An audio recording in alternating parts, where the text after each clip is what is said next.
ये race Adam जीत पाएगा या बुरी तरीके से हार जाएगा। तो चलो फिर देखते हैं कि एडम अपने पापा का सपना पूरा कर पाता है या बुरी तरीके से हार जाता है। और एडम सोच रहा होता है कि मुझे ये रेस किसी भी कीमत पर जीतना है एंड अपने पापा का सपना पूरा करना है। और ये एडम के शरीर पे जो चोटें लगी हुई है इनको समझने के लिए देखते हैं 2 घंटे पहले का सीन। यहाँ पर एडम को रॉक एफएफ 2 लाख का लालच देकर रेस हारने के लिए बोलता है, लेकिन एडम रॉक एफएफ को बोलता है कि तूने जहाँ से पैसे निकाले हैं उसी जेब में उसको वापस डाल दे। जिसको सुनकर रॉक एफएफ को बहुत ही ज्यादा गुस्सा आ जाता है और वो एडम के एक बहुत ही जोर की लात मार देता है और एडम को बहुत ही ज्यादा दर्द होने लग जाता है। लेकिन रॉक एफएफ उसको और बुरी तरीके से मारने लग जाता है और रॉक एफएफ एडम को एक बहुत ही बुरे तरीके से लात मारता है, जिसकी वजह से एडम बहुत ही ज्यादा दूर जाके गिरता है। और रॉक एफएफ के साथी लोग भी एडम को बहुत ही बुरे तरीके से मारने लग जाते हैं और एडम बहुत ही बुरे तरीके से घायल हो जाता है। लेकिन फिर भी एडम जैसे तैसे करके रेस में पहुंच जाता है, क्योंकि उसको अपने पापा का सपना पूरा करना होता है। और फिर उनकी रेस भी शुरू हो जाती है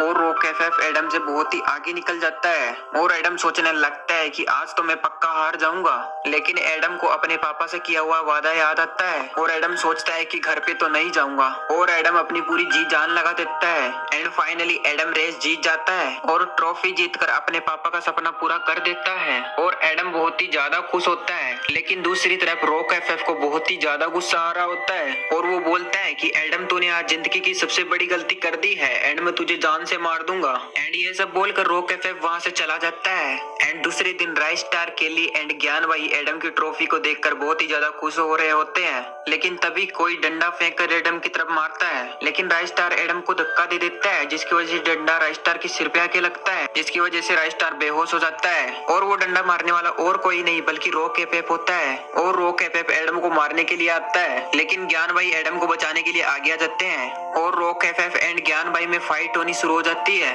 और रॉक एफएफ ज्ञान भाई को उठा के पटक देता है। और उसके बाद केली भी रॉक एफएफ को मारने के लिए आगे बढ़ती है, लेकिन रॉक एफएफ केली का गला पकड़ लेता है और उसको खींचकर दूर फेंक देता है और फिर एडम को डंडे से मारने वाला होता है। लेकिन तभी अपना राइस्टार जग जाता है और डंडे को पकड़ लेता है और राइस्टार उठकर रॉक एफएफ को एक बहुत ही बुरी तरीके से पंच मारता है, जिसकी वजह से रॉक एफएफ बहुत ही दूर जाके गिरता है। और इसको देखकर रॉक एफएफ की क्रिमिनल गैंग उनको मारने के लिए आ जाती है एंड एडम, ज्ञान भाई एंड केली सब खड़े हो जाते हैं और क्रिमिनल गैंग को एक एक करके मारने लग जाते हैं और राइस्टार रॉक एफएफ को मारने के लिए चला जाता है, लेकिन राइस्टार को रॉक एफएफ वहाँ पे दिखाई नहीं दे रहा होता है और रॉक एफएफ राइस्टार को एक पीछे से लात मार देता है, जिसकी वजह से राइस्टार दूर जाके गिरता है और रॉक एफएफ मौके का फायदा उठाकर उसको एक और लात मार देता है, जिसकी वजह से राइस्टार थोड़ा जख्मी हो जाता है और रॉक एफएफ जाकर उसका गला पकड़ लेता है। और तभी ये सब एडम देख लेता है और वो राइस्टार को बचाने के लिए जाता है, लेकिन क्रिमिनल गैंग उसके सामने आ जाती है और एडम उनको